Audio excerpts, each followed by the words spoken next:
hormatilah orang yang nggak puasa atau hormati orang yang sedang berpuasa. Itu bagaimana tuh?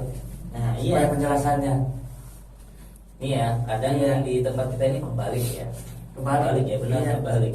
Menghormati orang yang nggak puasa, ketimbang nggak menghormati orang yang sedang berpuasa. Jangan lupa, dukung terus akun YouTube GPS Tangsel. Semoga bermanfaat. Assalamualaikum warahmatullahi wabarakatuh. Assalamualaikum. Ya, halo teman-teman semua yang ada di media sosial, yang di mana saja. Pada kesempatan yang berbahagia ini, kita ada di kawan imam, jalan bersama dengan Ustadz Endro, selaku salah satu guru di sekolah Ibnu Abbas ya Ustadz ya? Guru ya. Gurunya ya? Ya. Ya, kita akan bincang-bincang seputar Ramadan. Ustadz, mungkin kita kenal dulu ya sebenarnya. Boleh. Jadi saya guru di sekolah Islam bilingual Ibnu Abbas. Sekolah bilingual ini sekolah bahasa Arab ya, bahasa Arab. Dan itu kegiatan seharinya di sana juga. Selain itu ya ngajar-ngajar, guru ngaji lah ya, guru ngaji anak-anak dan dewasa dan sebagainya. Jadi mungkin kita sehari seperti itu. Kan saat ini kita udah memasuki momentum bulan Ramadan ya. Ya, alhamdulillah. Nah, ini kita pengen nanya nih, sebenarnya bulan puasa itu apa sih? Bulan puasa, ya. Oke. Teman-teman semua yang berbahagia. Jadi sebelum kita masuk bulan puasa, jadi kita tentunya harus tahu dulu apa itu bulan puasa Ramadan, apa bedanya dengan puasa-puasa yang lainnya. Jadi syariat ibadah puasa itu sebetulnya sudah ada sebelum Nabi kita Muhammad SAW. Para nabi-nabi sebelumnya itu sudah melaksanakan ibadah puasa. Dan puasa Ramadan itu yang pertama kali melakukan adalah Nabi Nuh. Cuma pada waktu itu hukumnya belum diwajibkan. Tapi beliau berpuasa ketika selamat, ketika turun dari kapalnya. Akhirnya beliau berpuasa di bulan Ramadan. Dan syariat ini itu diwajibkan lagi ketika Nabi Muhammad SAW sudah berada di Madinah, tepatnya pada tahun kedua Hijriah. Pada waktu itu sebelum Nabi Muhammad berhijrah itu Nabi Muhammad sudah biasa puasa Ayyamul Bid 3 hari dalam 1 bulan, tanggal 13, 14, 15, ditambah puasa Muharram juga, dan puasa-puasa sunnah yang lainnya. Lalu pada bulan Sya'ban tahun kedua Hijriah, Allah mensyariatkan puasa, ibadah puasa Ramadan ini di bulan Ramadan ini, yaitu Allah menurunkan wahyu dalam surat Al-Baqarah yang kita sudah hafal semuanya ya, ayat 183. Ya ayyuhalladzina amanu kutiba alaikumusiyam kama kutiba alal ladzina min qablikum la'allakum tattaqun. Nah, mulai saat itu ibadah puasa Ramadan sudah mulai diwajibkan kepada kaum muslimin. Namun pada saat itu belum langsung syarat-syaratnya harus tercapai. Jadi hukum Islam itu ketika turun dia itu bertahap. Jadi pertama diwajibkan puasa. Lalu di ayat berikutnya 184, bagi yang nggak mampu puasa maka dia boleh nggak puasa, tapi nanti dia harus bayar fidyah. Lalu dirinci lagi dalam ayat berikutnya, sehingga ketika sudah turun semua 183, 84, 185 sampai 186 dan seterusnya itu, akhirnya mulai saat itu ibadah puasa Ramadan hukumnya wajib bagi kaum muslimin. Satu, yang dia harus beragama Islam. Yang kedua, sehat akal. Yang ketiga, mampu melaksanakan puasa atau buat puasa.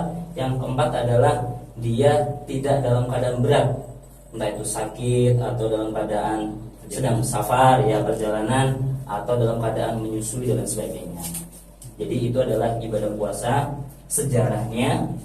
Dan alhamdulillah pada tahun ini sebentar lagi atau sekarang kita sudah masuk di bulan Ramadan. Mudah-mudahan kita bisa melaksanakan ibadah puasa Ramadan dengan sebaik-baiknya. Mungkin itu ya penjelasan singkat terkait dengan Ramadan nih. Sini ada yang mau nanya? Ya, silakan. Kita di bulan suci Ramadan itu kan semua pahala dilipat gandakan ya. Iya, betul. Yang kita kerjaan sunnah juga di ini wajib itu kan.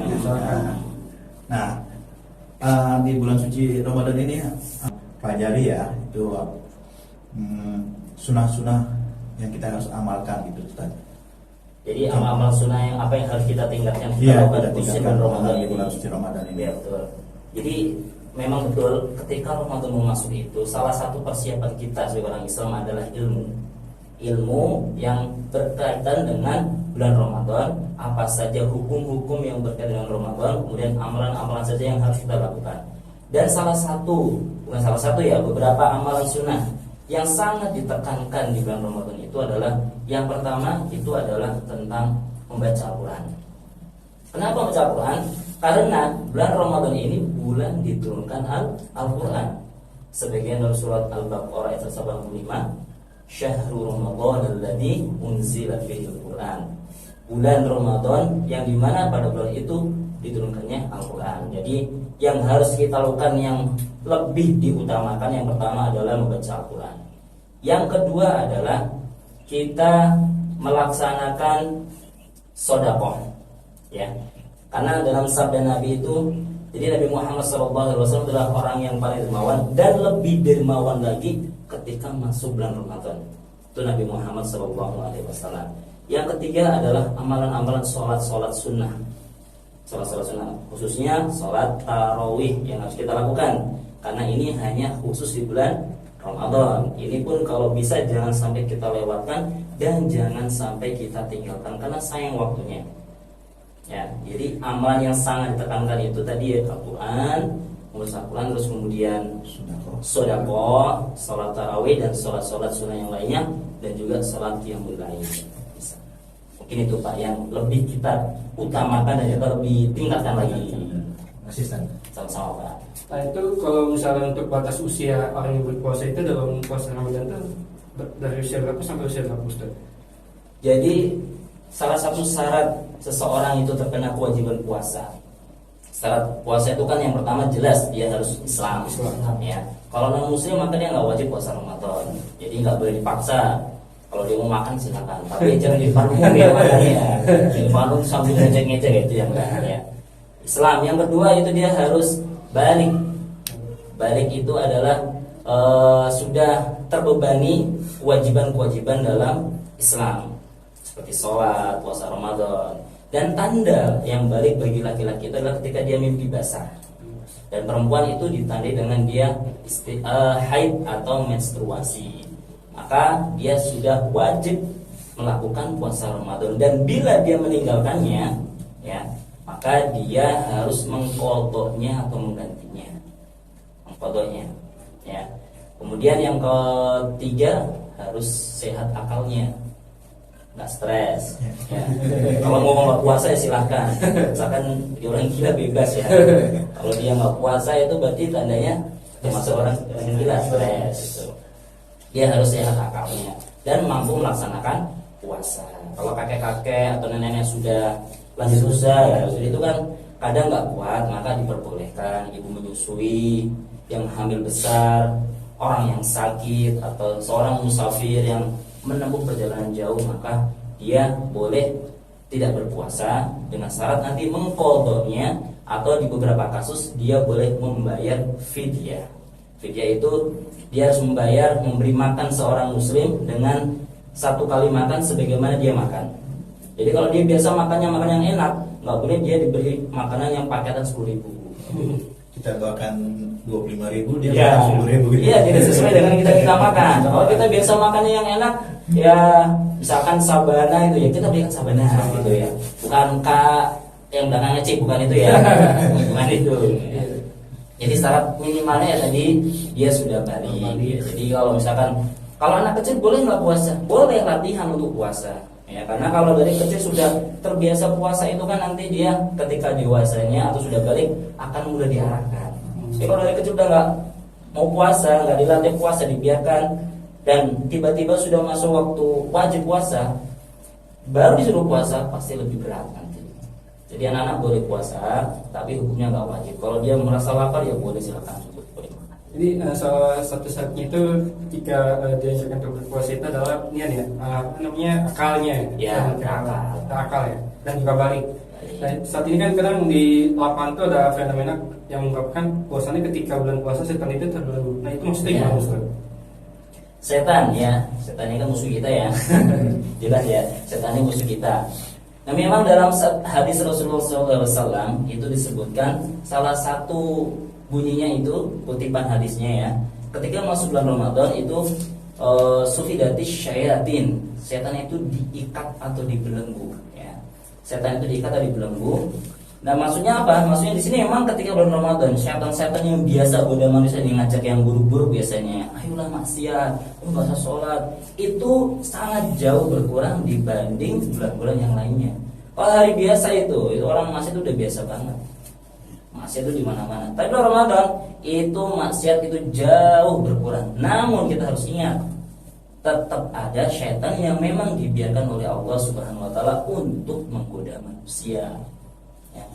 Maksudnya di belenggu itu memang banyak yang sudah diikat di belenggu, ditahan oleh Allah supaya nggak mengganggu manusia. Tapi memang Allah membiarkan beberapa. Itu memang tujuannya untuk menguji orang yang berpuasa. Makanya kalau kita mikir, berarti kalau setan dibelenggu nggak ada maksiat dong. Tapi kok kenapa masih banyak orang nggak puasa? Nah, berarti dia tergoda sama setan yang dilepas sama Allah tadi itu, ya. Dia masih tergoda berarti itu. Masih maksiat, puasa. Dia puasanya masya Allah, tapi sholatnya molor mulu tidur. Nggak sholat gitu. Ada juga kan yang apa namanya tidur di bulan puasa itu bilangnya ibadah. Ya. Tapi dia seharian tidur, bangun sholat, tidur lagi, sholat asar, tidur lagi naik. Ya, itu memang ada salah satu apa namanya banyak yang berpendapat tidur dalam puasa itu ibadah. Nah ini kita harus luruskan nih. Jadi bengkok-bengkok kita luruskan nih. Dalam konteks tertentu memang itu termasuk ibadah, tapi nggak bisa kita bentrakan semuanya tidur dalam bulan Ramadan itu beribadah ya. Kalau tidurnya dia tidak meninggalkan kewajiban-kewajiban yang harus dilakukan, maka itu nggak masalah ya. Misalkan dia tidur supaya nanti malam itu kuat untuk beribadah kepada Allah, itu diperbolehkan. Dan dia tidurnya nggak meninggalkan apa? Nggak meninggalkan ibadah-ibadah yang lainnya ya, kayak sholatnya masih terjaga, baca Qur'annya terjaga, pekerjaannya masih terjaga, amal-amal solehnya terjaga, itu silakan. Tapi kalau tidurnya memang sengaja, itu kan ibadah, udah tidur terus aja, gitu, gas terus dari habis sahur bangun-bangun jam 7, nah sholat subuhnya kelewat, maka ini bukan tidur yang bernilai ibadah, tapi tidur bernilai musibah. Musibah karena dia meninggalkan hal yang wajib ya, demi hanya tidur aja supaya dia katanya ibadah, padahal itu tidak sepenuhnya betul. Ustaz yang mau ditanya. Ustaz, saya mau nanya Ustaz. Boleh. Terkait imsakia, itu ada dalilnya nggak? Apa manfaatnya buat kita semua ini? Kalau imsakia, jadi Rasulullah SAW itu pernah bersabda dulu ketika Rasul kan dulu punya 2 muadzin. Yang pertama itu Bilal bin Rabah, yang kedua siapa? Abdullah bin Umi Maktum. Nah itu muadzin Rasulullah SAW. Maka biasanya kalau Bilal itu adanya dia itu menjelang waktu subuh, adzan pertama. Jadi ada istilah adzan pertama, ada adzan kedua. Lalu kemudian Rasulullah SAW menjelaskan, kalian makanlah ketika adzan Bilal itu adzan pertama masih diperbolehkan makan, ya. Namun di adzan yang kedua, yang adzan subuh itu, maka sudah tidak diperbolehkan makan. Jadi artinya batas waktu sahur sebenarnya itu adalah ketika berkumandang waktu subuh, adzan subuh itu. Sedangkan jadwal imsakia atau imsakia ini hanya untuk memberitahu orang-orang supaya dia itu lebih tahu bahwasanya sebentar lagi subuh kok. Bukan berarti kita nggak boleh makan sama sekali. Jadi ada imsak, kalau di kampung biasanya itu ada yang kayak tentongan, ada yang bunyi kayak alarm tuh, gitu. Kalau sekarang sudah udah pakai speaker, udah imsak. Ya. Sekarang pakai imsak gitu ya. Berarti itu sebenarnya masih boleh makan. Itu hanya menandakan bahwasanya kita sudah harus bersegera nih makannya nih, karena sebentar lagi sudah masuk waktu subuh gitu ya. Jadi bukan berarti ketika ada pengumuman imsak kita nggak boleh makan. Kita masih boleh makan, pokoknya sebelum adzan subuh berkumandang ya. Tapi makannya itu agar dipercepat aja. Ya, betul. betul. Imsak Ya. gitu ya.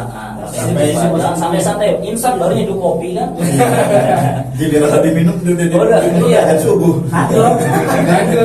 Kok masih kok. Iya. Ada yang apa namanya udah ada imsak itu baru nyalain, sebat dulu lah. Sebat dulu itu.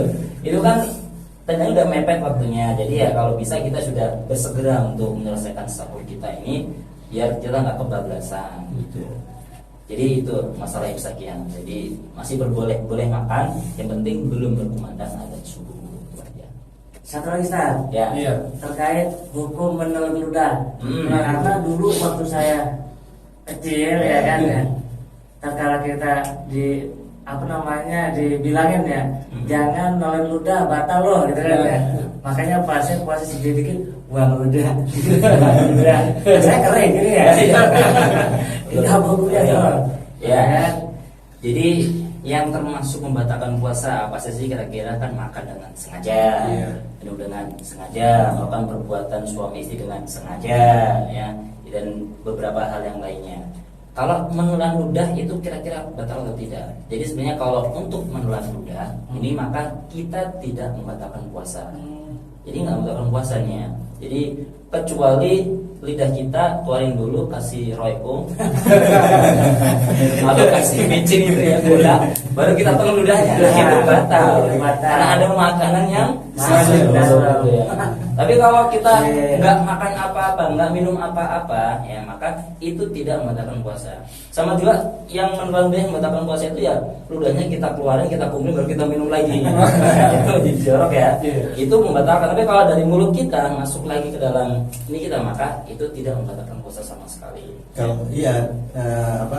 kalau nggak salah itu kan kita nelan air ludah itu kan nggak sampai ini kan, cuma sampai di Iya, tenggorokan, tenggorokan. basah tenggorokan Iya. aja. Nanti juga dia keluar lagi aja. Jadi Ini aja Jadi kalau seandainya kita nggak, memang proses dari salah satu fungsi lidah dan sebagainya kan mengeluarkan air liur itu, jadi itu membasahi mulut kita. Kalau memang membatalkan puasa ya pasti ya kita akan ya nggak bisa menghindar lah pokoknya, karena kan mulut kita pasti basah terus tuh. Basah terus dengan ludah gitu yang karena dia memproduksi ludah untuk sebagai pelumas mulut kita supaya ini nggak kering dan sebagainya itu. Kalau misalnya terkait dengan wudu yang nggak sengaja masuk ke dalam kerongkongan itu gimana, sama hal yang tadi kayak itu gimana Ustaz? Ya, jadi kan yang membatalkan puasa itu makan minum itu nggak batalin puasa sebenarnya. Kalau nggak sengaja. Kalau nggak sengaja. Kalau nggak nggak sengaja kan? Kalau nggak sengaja itu. Jadi wah makan tadi kamu, iya saya makan. Tapi kalau nggak sengaja kan lupa, itu nggak batalin puasa. Tapi kalau makan dan minum sedikit atau banyak, tapi kalau sengaja maka itulah yang membatalkan puasa. Kalau kita wudhu ya tanpa sengaja kita kumur-kumur, ketelan atau masukkan air ke hidung ya, istinsyak itu terus masuk itu, maka kalau kita tanpa sengaja maka tidak batalkan puasa kita. Tapi kalau kita sengaja, kita kumur-kumur 3 kali, yang keluar airnya 2 kali. Yang ketiga masuk gitu kan.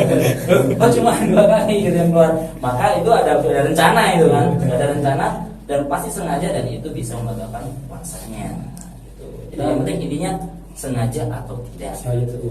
Dan mungkin ketika di lapangan di kehidupan nyata itu kan ada ungkapan juga lebih kepada kayak kita alangkah baiknya mendahulukan berbuka dibanding kita alangkah baiknya lebih mengakhiri sahur lalu mendahulukan puasa. Ini maksudnya gimana Ustaz? Berbuka.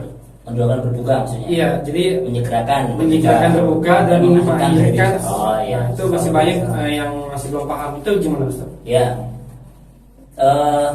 Memang dalam masalah sahur dan berbuka ini, makanya kan tadi sebelum Ramadan paling tidak kita harus punya bekal ilmu supaya kita bisa menjalankan Ramadan dengan sebaik-baiknya. Dan salah satu hal yang kadang dianggap sepele oleh kebanyakan muslim itu masalah buka dan sahur. Ya. Kita bahas masalah sahur dulu. Jadi kalau bisa sebelum kita berpuasa itu, kita sangat dianjurkan sekali untuk makan sahur, ya.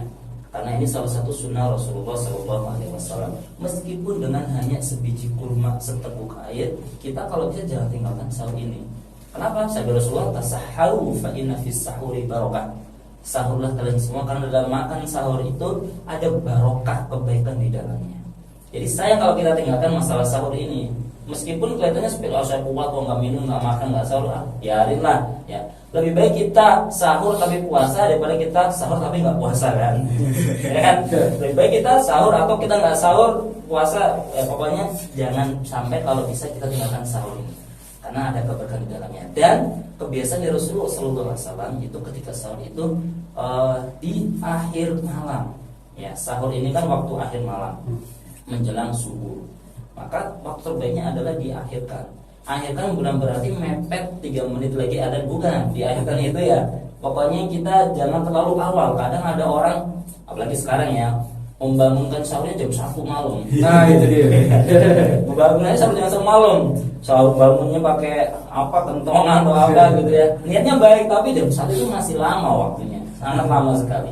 Ya kalau bisa mulainya jam 3 lah, apalagi sekarang subuhnya kan lebih mundur ya. Iya, jam 5. Mundur, jam 5 kurang berapa itu? Jam 10 ya. Ya, jadi jam 3 bangunin. Makanya memang sunnah Rasulullah itu adalah kita mengakhirkan sahur. Ya, Rasulullah pun ketika sahur beliau di akhir-akhir waktu, ketika sudah mendekati waktu subuh. Dan Rasulullah ketika sahur pun ya hanya dengan kurma, dengan minum, nggak ada makan nasi padang kayak kita. Kejauhan dari anak ya Pak. Ya, itu kalau masalah sahur. Nah, sedangkan dalam masalah buka, nah ini kebalikannya. Rasulullah itu menganjurkan kepada kaum muslimin ketika sudah masuk waktu buka, biasanya kan matahari tenggelam itu, dan di tempat kita itu ditandai dengan adanya adzan maghrib, itu sudah masuk waktu buka, maka kita harus menyegerakan untuk berbuka. Ya, entah itu dengan air, dengan kurma, ya. Jadi menyegerakan. Karena sabda Rasul, "Ma yazalun nas bi khair." Manusia itu senantiasa dalam kebaikan, ma'ajilun fitr, ketika dia menyegerakan berbuka puasa. Jadi meskipun kita masuk masa udah maghrib aja masih kuat, belum haus ini dulu sombong banget ya kan, pengennya nanti aja gitu. Jadi kalau kita masih kuat pun ya kita menyegerakan. Dan kalau bisa ketika waktu buka ini kita itu ya meninggalkan pekerjaan yang kurang bermanfaat, kita tinggalkan. Kalau sebisa mungkin kita sudah 15 menit lah atau setengah jam sebelum berbuka kita sudah siap menunggu berbuka, karena kan sebelum berbuka kan ada waktu yang mustajab. Ya, untuk berdoa ya. Untuk berdoa, Berdoa. khususnya bagi orang-orang yang berpuasa. Dan doanya orang berpuasa itu tidak ditolak oleh Allah Subhanahu wa taala. Ya, makanya sayang waktunya lah ketika sore itu kok masih ada yang di jalan keluyuran, ngabuburit gitu ya. Kalau dia pedagang ya silahkan dagangnya sambil pikir sambil doa, nggak masalah. Tapi kalau yang nggak ada yang urgent, kalau nggak ada yang sangat penting, kalau bisa kita menunggu waktu berbuka di badan yang baik, ya. Dan ketika ada langsung kita menyegerakan untuk berbuka, batalin puasanya gitu. Jadi seperti itu. Tadi ada ungkapan kurma ya. Ya. Dan bahkan kalau di lapangan kan kadang alangkah baiknya kita berbuka dengan hal yang manis-manis dulu. Nah itu sejarahnya gimana sih Ustaz? Kenapa dianjurkan kurma dulu gitu untuk berbuka gitu? Ya, untuk kurma ini memang salah satunya kenapa kok kita kurma, salahnya tentunya karena Rasulullah SAW melakukannya. Jadi salah yang termasuk sunnah Rasulullah SAW itu adalah setiap yang dilakukan Rasul, diucapkan Rasul, diizinkan Rasul, maka itu adalah sunnah Nabi Muhammad SAW. Dan makan kurma ini kan juga oleh Rasulullah SAW, maka ini adalah sunnah. Jadi kita juga harus mengikutinya, makanan sunnah. Ya. Kenapa yang manis itu? Kalau yang manis itu memang hadisnya itu memang ketika dicari-cari itu memang nggak ada yang manis. Kebetulan kurma memang rasanya manis, dan manis itu menambah tenaga. Ya, makanya manis gula itu kan untuk menambah energi. Betul. Ya, makanya ketika orang berpuasa itu makan yang manis itu supaya energinya kembali lagi seperti itu. Tapi ini bukan dalam hadis memang tidak ada ya, bukan dengan yang manis ya. Kalau kita kalau kurma itu kan makanan sunnah ya, makanya kita harus menyegerakan atau berbuka dengan kurma kalau bisa, kalau ada gitu. Dan makannya pun yang ganjil, entah itu 1, 3 atau 5 atau 99 gitu kan. Kenapa itu bisa dianjurkan ganjil gitu Ustaz? Karena Allah itu ganjil dan suka dengan yang ganjil. Oh gitu. Allah itu kan satu, makanya Allah itu suka yang ganjil. Ya, Allah itu suka yang ganjil, makanya kita diperintahkan untuk ganjil ketika makan kurma, dan Rasulullah pun melakukan seperti itu. Cuma kurma itu di masyarakat kita kan makanan sunnah ya. Iya. Ada yang wajib, gorengan. Mes teh manis ya. Mes teh manis. Di masyarakat kita kan gitu. Kurma sunnah, yang wajib gorengan. Potong gitu. Jadi kebalikannya. Ya itu cuma. Tapi bukan Sudah pasti. tahu guys. Ya, kalau di sini itu udah gimana ya, udah kayak tradisi gitu ya. Iya, kalau mau jelang berbuka puasa gitu, Berburu. yang penuh itu tukang es sama tukang gorengan. Iya. Jadi ya makan wajib ya. Iya. Ada yang makan sunnah yang wajib gorengan. Yang Jadi, kayak gitu. kalau berbuka belum makan gorengan belum minum es katanya. Ada yang kurang. Iya, ada yang kurang katanya. Belum afdol. Belum Misal afdol. tadi kan berbuka dengan yang manis. Iya. Kalau nggak ada kurma berarti kita colek gula pasir ya. Iya. Kalau nggak ada, boleh. Yang manis ah. Yang penting manis ya. Ya. Yang manis. Atau dengan itu juga istri kita kan manis. Manis ya. Berbuka dengan yang manis. Yang manis. Istri kita manis tuh. Jilatin aja ya tangannya. Tapi kalau yang berbuka dengan kurma itu memang sunnah Rasulullah SAW. Kalau yang berbuka dengan yang manis itu ya berhubung kurma itu manis, ya makanya kita juga dengan yang manis untuk meningkatkan energi kita. Tapi kalau yang hadis tentang harus dengan yang manis itu memang belum ada hadisnya atau tidak ada hadisnya gitu. Hanya dikaitkan dengan kurma saja.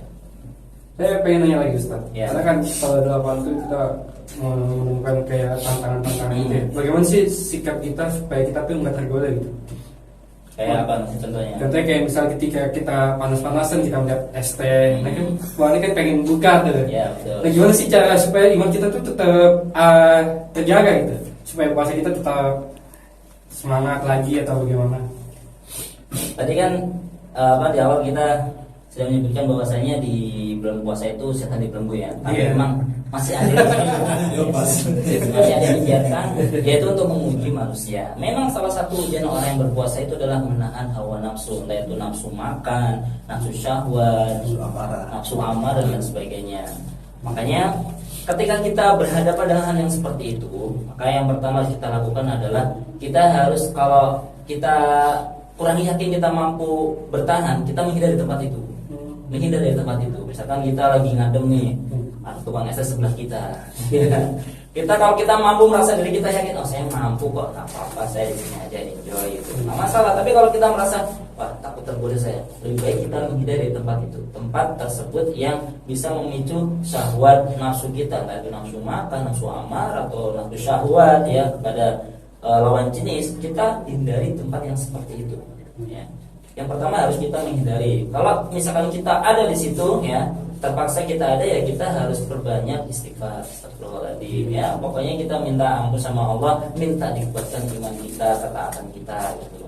Dan kalau bisa, kalau misalkan kita berani, ya kita nasihatin kalau berani. Ya kalau berani kita nasihatin, bang ini siang-siang kok jualan es sih, gitu. Kalau berani gitu. Tapi kalau kita misalkan nggak punya kemampuan, nggak punya wewenang dan sebagainya, ya kita nggak usah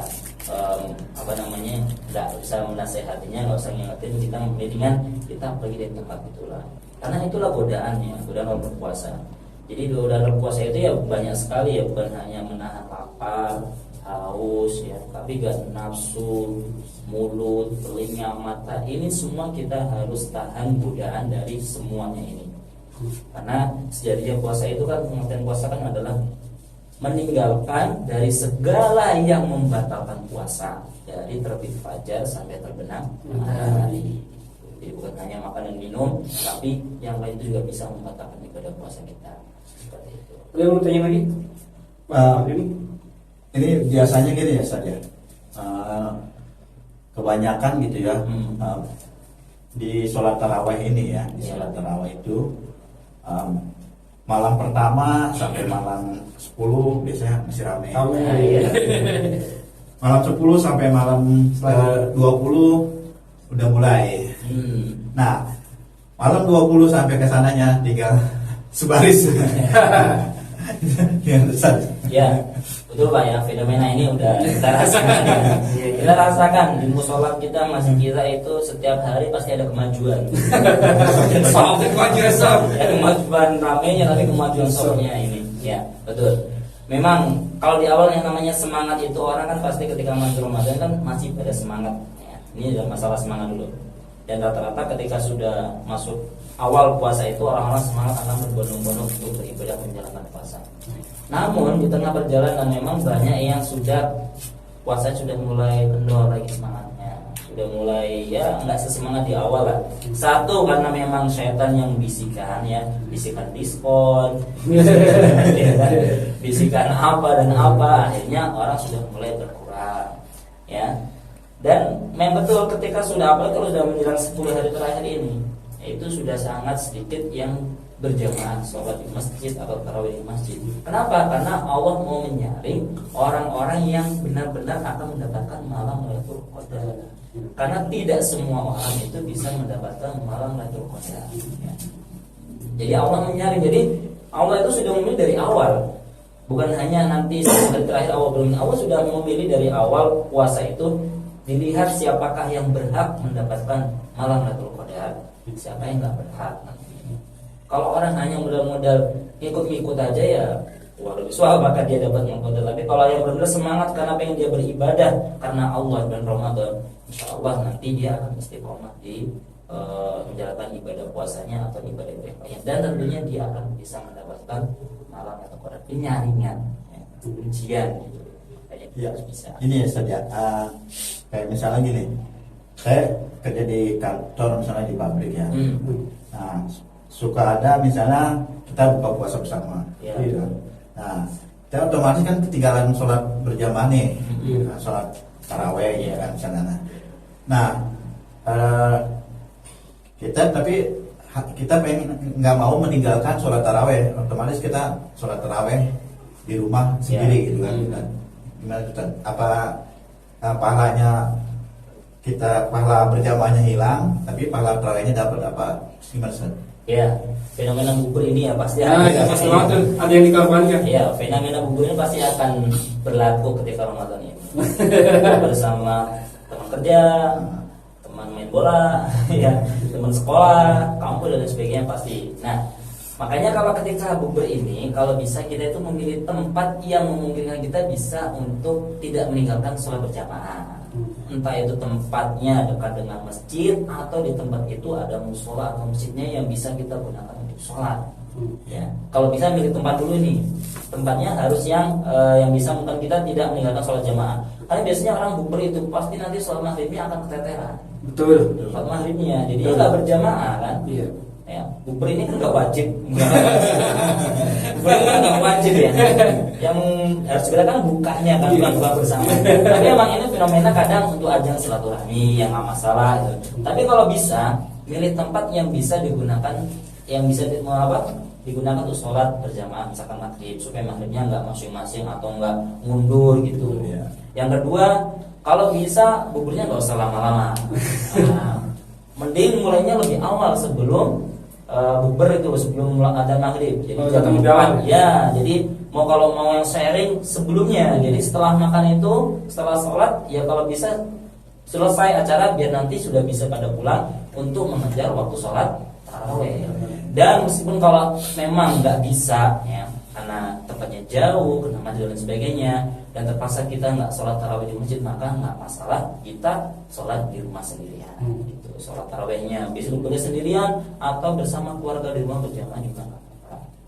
Tapi tetap kita akan kehilangan keutamaan sholat tarawih berjamaah, sholat jamaah isya di masjid dan sholat tarawih berjamaah di masjid. Itu kan utamanya kan luar biasa. Tapi pasti akan ketinggalan kalau misalkan kita tempatnya jauh buburnya atau waktunya lama dan sebagainya.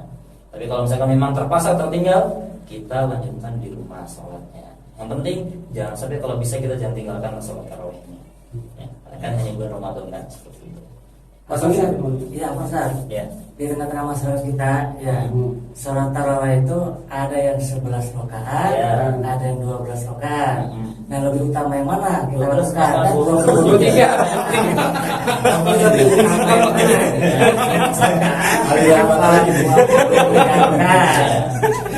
Gitu. Jadi biar kita paham juga ini. Ya, Nah, itu dia. Ini masalah jumlah rakaat sholat tarawih. Ya. Betul.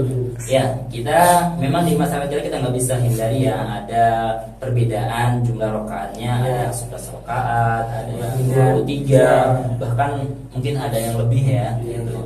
Memang semua ini itu kalau kita lihat dalam masalah Islam, masalah fikih ya, fikih itu pasti akan terjadi namanya khilaf, ya, perbedaan pendapat, ya, perbedaan pendapat. Dan terlebih lagi khususnya dalam masalah sholat tarawih ini itu ada beberapa pendapat. Namun kalau kita telusuri yang pendapat-pendapat yang ada, dan memang itu semua ada dasarnya. Yang 11 rakaat misalkan, yang 11 rakaat ini adalah Rasulullah ketika sholat tarawih itu ya, Beliau melaksanakannya masna-masna 2-2-2, kemudian di akhir dengan witir itu ya, 3 atau 2-1 seperti itu. Rasulullah melaksanakannya sholat tarawih ini 11 rakaat jumlahnya. Namun kita lihat kualitas sholat Rasulullah dan para sahabat itu, meskipun hanya 11 rakaat, tapi kualitas sholatnya itu luar biasa, bisa sampai hampir ya setengah Al-Quran, atau bahkan pernah hampir 30 juz Al-Quran gitu. Jadi bukan 11 rakaatnya bacanya kul huwallahu terus ya. Bacanya panjang. Makanya para sahabat sampai ketika sholat sama Rasul itu mereka sampai ada bawa tongkat ya, ada sambil duduk karena saking lamanya sholat Rasulullah sallallahu alaihi wasallam. Ya, jadi yang dasar 11 rakaat ini yang berdasarkan dengan ikut Rasulullah sallallahu alaihi wasallam. Namun yang 23 rakaat atau lebih ini juga ada dasarnya juga, mereka mengambil pendapatnya satu sahabat ya, Nabi Muhammad SAW, yaitu Umar bin Khattab. Karena Umar bin Khattab merasa kualitas sholatnya tidak sebaik Rasulullah, makanya tidak sekhusyuk dengan Rasulullah, makanya dia menambah jumlah rakaatnya gitu ya. Dan ini pun diperbolehkan dan tidak ada perselisihan di antara para sahabat Nabi.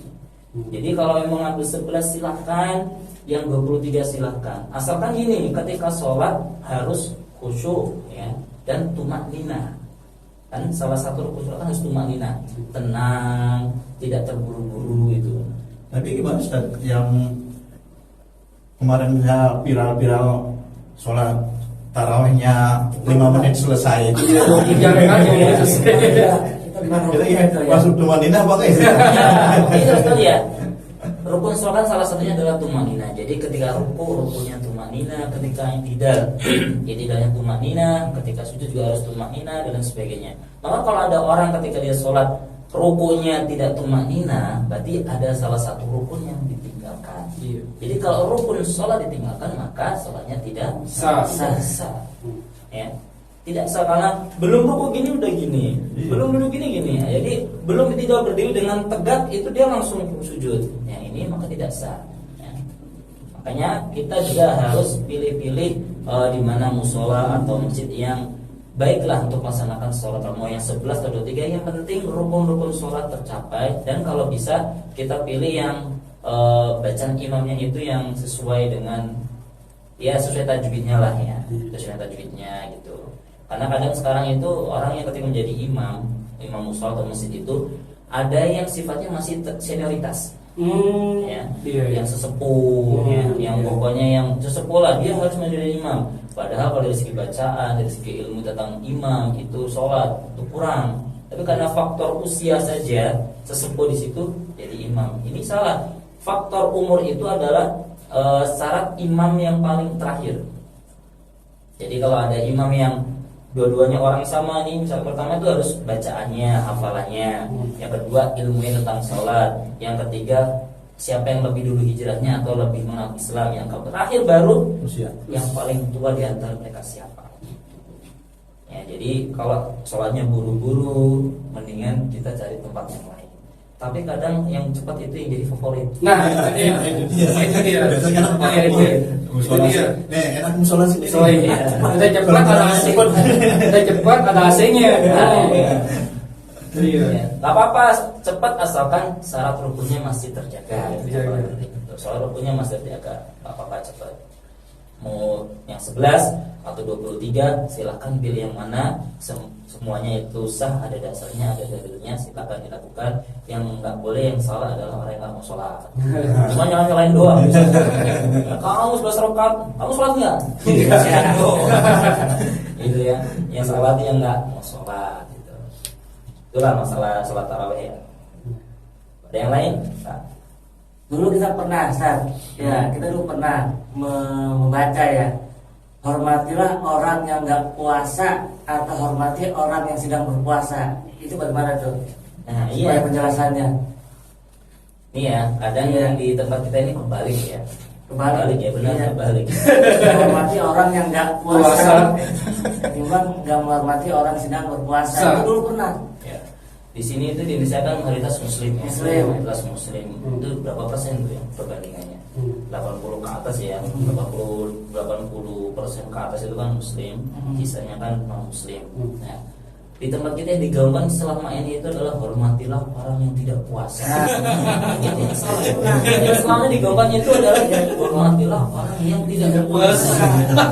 Padahal yang lebih banyak puasa itu orang muslim. Ya. Memang kita juga menghormati mereka. Kita nggak pernah ngajak mereka puasa kan? Iya. Ayo puasa dong, itu hormati saya ikut puasa. Iya, Kita nggak pernah. Kita selalu menghormati mereka. Ya. Cuma ketika mereka dihormati, mereka juga harus menghormati kita seorang yang berpuasa. Ya. Ketika mereka mau makan, pilihlah tempat yang tidak terlalu terbuka. Ya. Pilih tempat yang tidak terlalu terbuka. Jadi ya sembunyilah gitulah, tertutup gitu. Ya. Karena harusnya orang yang tidak puasa menghormati orang yang puasa. Dan ketika orang muslim yang sedang berpuasa melihat orang yang tidak puasa, ya, kita juga harus jangan langsung emosi. Ini salah juga. Langsung emosi kita, kamu gak puasa. Nah, akhirnya kita bubarkan dan lain sebagainya, itu juga salah. Mendingan kita lapor kepada yang berwenang, entah itu pemerintah di tempat itu atau Satpol PP atau sebagainya yang punya wewenang lah untuk menegur tempat yang masih ngeyel, yang padahal sudah ada anjurannya, syarat-syarat ketika berjualan di bulan Ramadan makanan seperti apa, tapi dia melanggar, ya kita lapor aja. Kita jangan main hakim sendiri menggeruduk kemudian kita acak-acak, ya itu juga salah juga ya. Jadi hormatilah orang yang puasa, dan orang yang puasa juga akan menghormati orang yang tidak puasa. Jadi yang utama harusnya itu ya orang yang tidak puasa menghormati orang yang puasa. Insya Allah kita akan selalu menghormati orang yang tidak puasa. Kita nggak pernah nyuruh orang untuk berpuasa atau kita ngajak orang yang tidak pernah kewajiban puasa untuk berpuasa. Kita nggak pernah maksa, karena dalam agama tidak ada paksaan, la ikraha fiddin, tidak ada paksaan dalam beragama atau menjalankan perintah dalam agama. Nah, saya pengen nanya, Ya. Pak Ustaz. Itu kan kalau misalnya bagi yang awam ya, wah ketika puasa marah batal. Nah itu gimana sih tugas-tugas yang kayak gitu mesti di minimalisir gitu ketika Ya. puasa? Perlu kita ketahui bahwasanya ada hal-hal yang membatalkan puasa, ada hal-hal yang mengurangi atau menghilangkan pahala puasa. Jadi ini dua hal yang dibedakan. Ya. Jadi ada hal-hal yang membatalkan puasa. Puasa kita batal nggak saya? Contohnya makan dengan sengaja, minum dengan sengaja, ya, hilang akal, itu kan langsung batal puasanya. Atau berhubungan suami istri di siang hari dengan sengaja, itu batal puasanya. Ya. Ada juga hal yang membatalkan atau mengurangi dan menghilangkan pahala puasa. Pahalanya puasa masih tetap sah, tapi pahalanya itu sudah berkurang jauh atau bahkan bisa hilang. Di antaranya apa? Itu tadi marah-marah, berbohong, berkata keji, melihat sesuatu yang tidak layak untuk dilihat, kemudian ya dengki dan sebagainya. Makanya Rasulullah SAW itu pernah bersabda, rubba shaimin hadduhu ilal juwal aqtasya. Berapa banyak orang yang berpuasa yang dia tidak mendapatkan apa-apa dari puasanya, melainkan hanya lapar dan haus saja. Siapa mereka? Ya tadi orang yang berkata tidak baik, berbohong, fitnah, mencaci maki orang, masih marah-marah, melihat hal yang tidak bermanfaat, atau ketika dia puasa tapi dia tidak sholat, maka itu pahala puasanya bisa berkurang atau bahkan bisa hilang sama sekali. Jadi dia cuma dapat apa? Lapar dan haus saja. Kan rugi. Ya, rugi nggak? Rugi dong. Rugi. Ya, ada juga gitu Ustaz. Kita misalnya saya atau Pak Sony gitu kan punya anak buah nih di kantor ya gitu. Nah, jadi puasa ini dibikin alasan gitu Ustaznya. Kerjanya malas-malas atau kesalahan atau ini. Nah, ya jadi dia bilang nih, pasti juga udah marah-marah nih alasan gitu kan, lagi puasa gitu. Gimana Ustaz? Banyak yang gitu Ustaz. Betul ya. Memang salah. Ini memang banyak juga gitu sih ya. Dari anak-anak, orang dewasa juga alasannya lagi puasa gitu ya. Puasa ini tidak bisa kita jadikan untuk bermalas-malasan dalam mengerjakan pekerjaan kita atau pekerjaan duniawi. Ini tidak diperbolehkan untuk belajar, mencari nafkah dan lain sebagainya. Puasa bukan alasan. Kalau kita lihat sejarah, zaman Nabi Muhammad SAW. Sallallahu alaihi wasallam. Itu berapa banyak peperangan yang dilakukan kaum muslimin dalam keadaan berpuasa. Salah satunya adalah perang Badar Kubro. Perang Badar Kubro itu dilakukan dalam keadaan kaum muslimin berpuasa. Padahal Rasulullah sudah mengizinkan bagi yang mau berbuka silakan. Tapi kebanyakan mayoritas sahabat itu memilih untuk tetap berpuasa karena pengen mendapatkan pahala puasa tadi itu. Ya. Mereka itu jalan di terik panas di padang pasir melawan orang-orang kafir Quraisy masih dalam keadaan puasa. Ya. Maka tidak ada alasan bagi orang muslimin sekarang itu untuk malas-malesan, mager ketika dia berpuasa gitu. Disuruh orang tuanya malas keluar panas itu lagi puasa. Ya, kerja juga enggak serius, yang penting kerjalah meskipun salah juga dimaklumin, itu nggak boleh. Ya.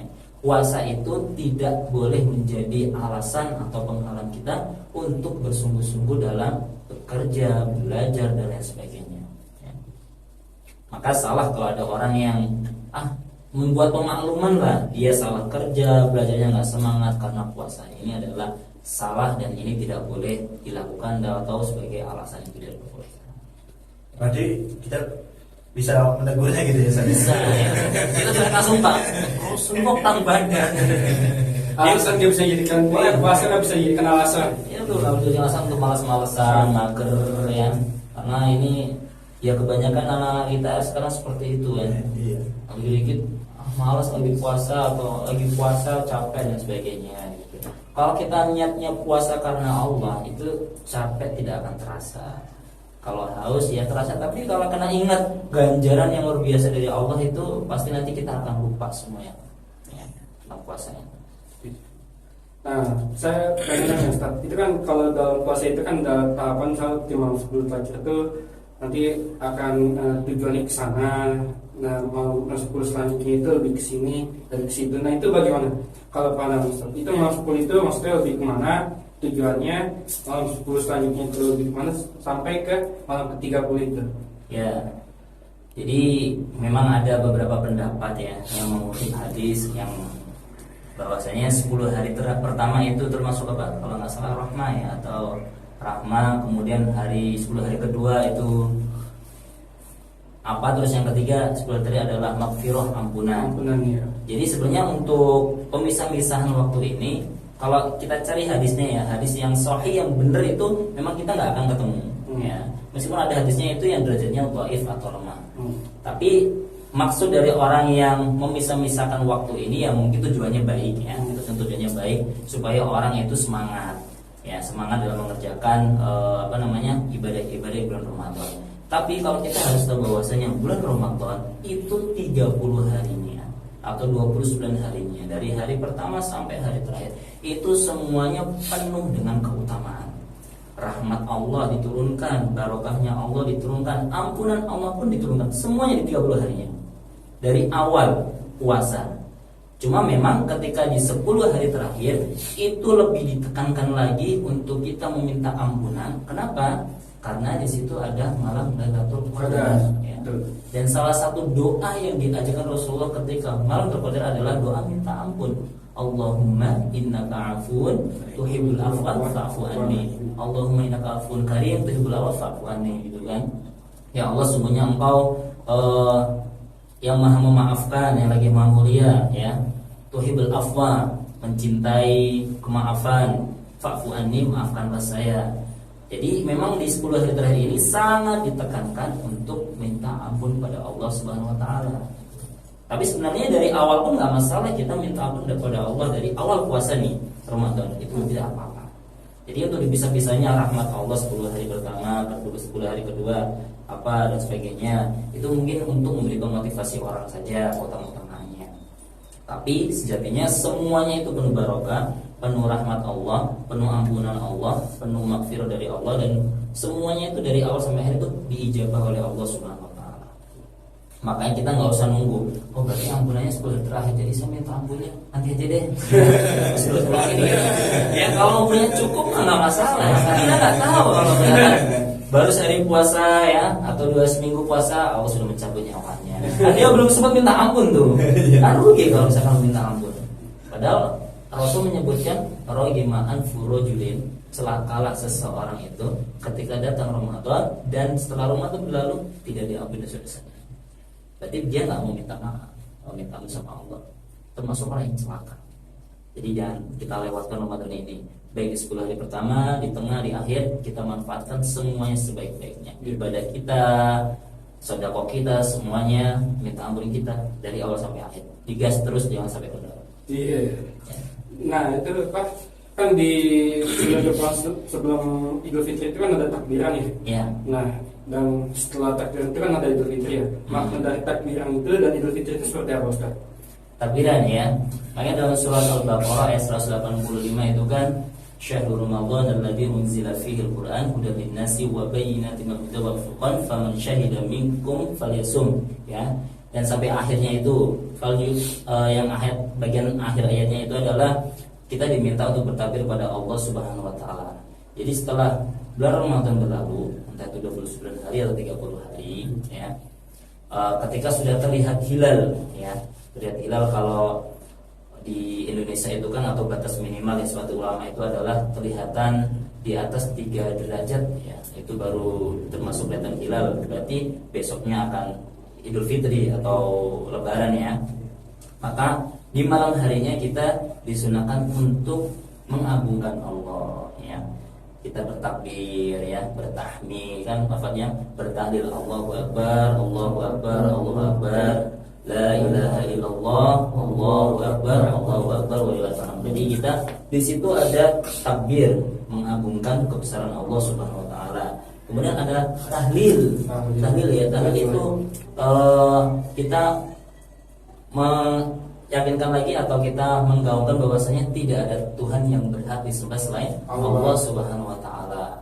Kemudian ada tahmid, pujian kepada Allah Subhanahu wa taala. Maksudnya apa di sini kita itu diminta untuk mengagungkan Allah, bersyukur kepada Allah Subhanahu wa taala bahwa kita telah mampu menyelesaikan bulan Ramadan ini dengan sebaik-baiknya puasa 29 atau 30 hari ini.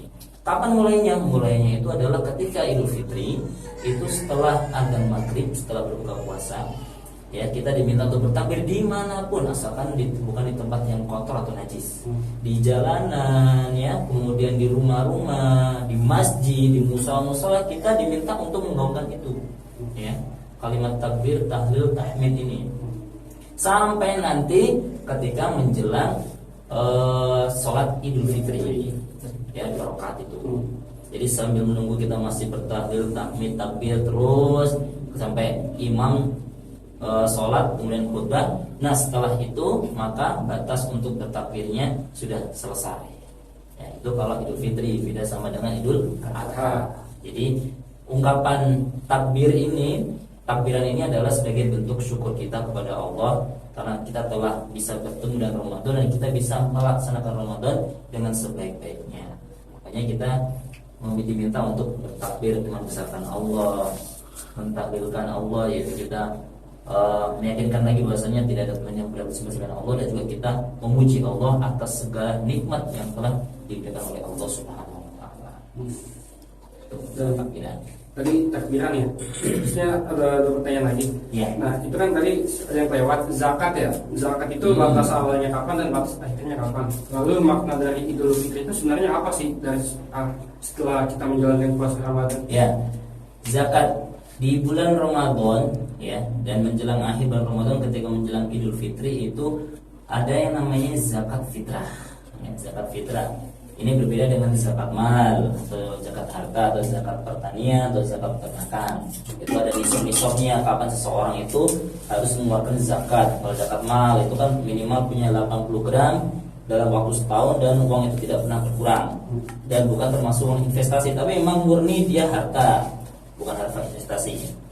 Nah kalau zakat fitrah ini adalah zakat yang diwajibkan bagi seluruh kaum muslimin, baik dia kecil, bayi, muda, tua, maka dia harus mengeluarkan zakat selama dia mampu untuk mengeluarkan zakat, bukan termasuk fakir dan miskin ya, bukan termasuk fakir miskin, maka dia wajib mengeluarkan zakat ini. Dan zakat ini itu kalau di tempat kita, Karena kan dulu pada zaman Rasulullah SAW itu makanan pokoknya itu kan gandum, ya gandum bukan beras. Kalau sekarang itu dikonversikan ke beras, ya makanan pokok kita kan beras ya, meskipun harganya naik sekarang kan ya, harganya naik sekarang. Ya, kita kan beras, maka kita maukan zakatnya itu 2,5, jadi 2,5 kilo. Itu zakat yang wajib dikeluarkan oleh setiap muslim untuk zakat fitrah ini, ya. Zakat fitrah ini. Terus kapan mengeluarkannya?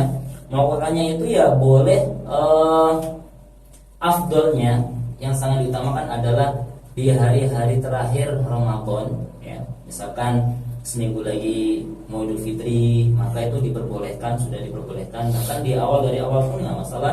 Tapi waktu afdoliyah yang paling utama itu adalah di akhir-akhir hari-hari terakhir menjelang Idul Fitri, dan waktu terbaiknya adalah ketika dimulai dari sore hari menjelang Idul Fitri sampai besok sebelum Idul Fitri lah. Jadi misalkan sore kita di hari terakhir Ramadan di sore nih, kemudian besoknya Idul Fitri, maka semalaman itu adalah waktu yang paling mulia atau yang paling utama mengeluarkan zakat fitrah. Ya, zakat fitrah ini. Tapi kan biasanya sekarang itu kan Ustaz ya,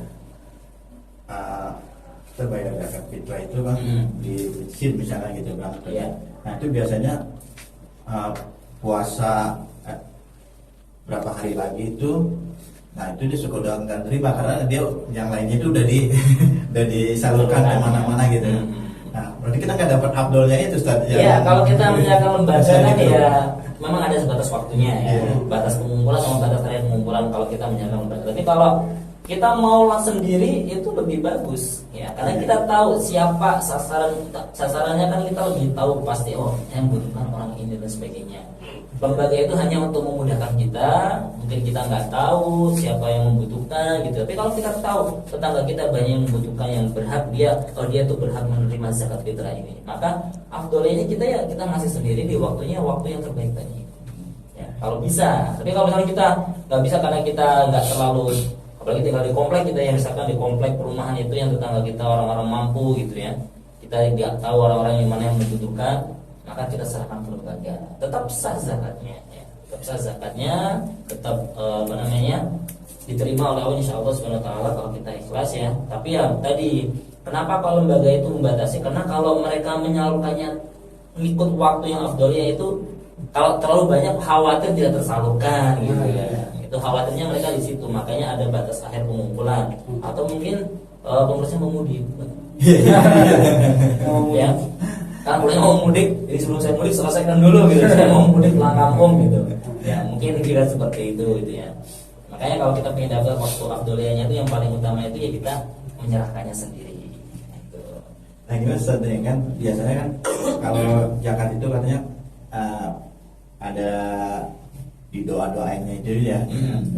Nah kalau gimana kalau kita menyerahkan langsung misalnya tetangga kita atau misalnya tetangga kita misalnya dia duafa gitu ya, kita kasih zakat ke mereka. Nah, terus mereka kan mungkin ya nggak bisa baca doanya itu gitu. Gimana Ustaz? Apa zakat kita tetap sah atau gimana? Jadi yang doa itu kan biasanya yang dari amil kan ya. Iya betul, amil yang mengumpulkan, amil zakat yang tugasnya itu mengumpulkan zakat-zakat tadi untuk diserahkan. Untuk doa ini sebenarnya hukumnya tidak wajib. Jadi kita orang yang menerima ya doanya pun, lafadznya pun ya sebenarnya simpel aja. Allahumma hada min Muhammad wa ali Muhammad. Ya Allah ini dari Muhammad dan keluarganya Muhammad gitu. Sebenarnya seperti itu aja doanya. Atau yang membalasnya cuma ya semoga Allah membalas dengan baik, itu juga sudah sah sebenarnya. Itu sudah sah. Ya. Yang ambil itu versi lengkapnya supaya ya doanya lebih panjang, lebih baik dan balasannya lebih baik gitu. Kalau kita serahkan langsung, kita ngomong ini zakat dari ini ya, maka dibalasnya terima kasih banyak, semoga Allah membalas, itu sudah cukup, sudah sah ya. Karena doa ini ya kalau bisa mau pakai doanya, tapi kalau kita serahkan langsung, orangnya nggak bisa membalas langsung ya nggak apa-apa, itu sudah sah. Jadi nggak harus doa pun, insya Allah sudah sah. Yang jelas kita jelas nih, ini adalah zakat fitrah dari siapa, kita jelaskan. Ya, misalkan ini zakat dari saya buat keluarga bapak. atau zakat anak saya untuk keluarga bapak gitu. Biar jelas ini dari siapa zakatnya gitu. Jangan ini zakat fitrah gitu. Bingung dari siapa kan gitu. Supaya dia bisa membalas doa dengan baik ya. Semoga anak bapak diberikan kelancaran dan sebagainya itu nggak masalah. Jelas kita mengasihnya itu, mungkin memberikan itu sudah jelas dari siapanya gitu. Nah, tadi yang Idul Fitri itu gimana Ustaz? Maknanya itu apa? Dan lebih kadang ada ucapan taqabbalallahu minkum. Ya. Nah, itu gimana maksudnya? Idul Fitri, Idul ini dari kata ada ya'udu artinya kembali ya. Idul Fitri ini kembali dalam fitrah kita ya, dalam fitrah kita. Fitrah manusia seluruhnya itu adalah keadaan suci, bersih. Kullu mauludin yuladu ala fitrah. Setiap orang yang dilahirkan itu dilahirkan dalam keadaan fitrahnya suci, nggak punya dosa ya. Maka ketika orang yang berpuasa itu kan ketika dia berpuasa full, menjalankan ibadah full dan diampuni dosanya, maka dia sebagaimana bayi yang dilahirkan oleh ibunya dalam keadaan suci. Makanya ketika Idul Fitri ini ada dua pendapat. Ada yang mengatakan maknanya adalah kembali dalam keadaan suci sebagaimana dilahirkan ibu, bayi kan suci kan ya. Yang kedua adalah kembali kita berbuka. Kan fitri itu dari kata iftar juga. Ya, faktor iftar artinya itu berbuka atau makan gitu ya. Jadi ada dua makna ini. Jadi tergantung kita pilih yang mana, dua-duanya ada hasilnya ya. Dan ucapan taqabbalallahu minna wa minkum ini salah satu ucapan yang disunahkan oleh Rasulullah SAW. Kita ketemu sama muslim ya. Misalkan kita taqabbalallahu minna wa minkum itu doa. Semoga Allah menerima amal kami dan amal kalian semuanya. Jadi kita saling mendoakan semoga amal-amal kita di bulan Ramadan itu diterima oleh Allah Subhanahu wa taala. Ya, makanya balasannya taqabbal ya karim. Semoga Allah menerima, itu balasannya. Dan kita biasanya ditambah mohon maaf lahir batin. Enggak masalah ya. Ini enggak menyalahi syariat. Ya, atau minal aidin wal faizin itu juga tidak apa-apa, diperbolehkan. Ya, minal aidin wal faizin semoga kita termasuk orang-orang yang kembali apa? Kembali suci, ya, kembali baik, ya. Wal faizi dan orang-orang yang menang. Menang apa? Menang melawan syaitan dan hawa nafsu kita. Itu tidak apa-apa. Diperbolehkan asalkan tidak menyalahi syariat, tidak bertentangan dengan syariat. Diperbolehkan semua. Ada lagi? Oke, cukup. Cukup ya. Mungkin penutup aja Ustaz. Ya. Apa yang disampaikan dari penyampaian kali ini? Sebagai penutup pada hari ini ya. Jadi bulan Ramadan ini adalah bulan yang penuh barokah, bulan yang penuh dengan banyak keutamaan. Makanya kita kalau bisa selain berpuasa di bulan Ramadan ini ibadah puasa, jangan sampai kita meninggalkan amalan-amalan ibadah yang lainnya. Mumpung Allah sedang memberikan diskon pahala buat kita semuanya. Jadi Allah memberikan pahala lagi murah, baik Allah selalu baik hati, tapi pada bulan Ramadan khususnya ini Allah selalu memberikan kebaikan berlebih buat kita. Makanya kita ambil semuanya dengan amal-amal soleh kita, baca Quran kita, sedekah kita, sholat sunnah kita, sholat witir kita, atau amal-amal soleh yang lainnya. Kita manfaatkan sebaik-baiknya, ya. Dan jangan lupa juga kita perbanyak minta ampun kepada Allah Subhanahu Wa Taala di Ramadan ini. Karena apa? Rugilah seorang hamba ketika bulan Ramadan berlalu namun dosanya belum diampuni. Allah maghfirli wali walidayya. Ya, seperti itu doa, pokoknya minta ampun pada Allah supaya nanti di bulan Ramadan ini Allah mengampuni dosa kita dan juga Allah akan menerima semua amal-amal soleh kita. Intinya jangan sia-siakan Ramadan karena kita tidak tahu apakah bulan di tahun berikutnya kita bertemu dengan Ramadan lagi. Maka jadikan Ramadan ini seperti Ramadan terakhir bagi kita. Oh, iya. Oke, terima kasih Ustaz Hendro yang telah menyampaikan materi. Terima kasih kepada Pak Mahyudin dan juga Pak Sodi yang telah ikut di diskusi kita pada siang ini. Ya, kepada teman-teman semua jangan lupa ya nanti follow akunnya GPS Tangsel dan juga kawan Imam ya. Nanti insya Allah kita akan upload di sana. Dari saya kurang lebihnya mohon maaf. Wassalamualaikum warahmatullahi wabarakatuh. Waalaikumsalam. Terima kasih Ustaz. Nah. Jangan lupa, dukung terus akun YouTube GPS Tangsel. Semoga bermanfaat.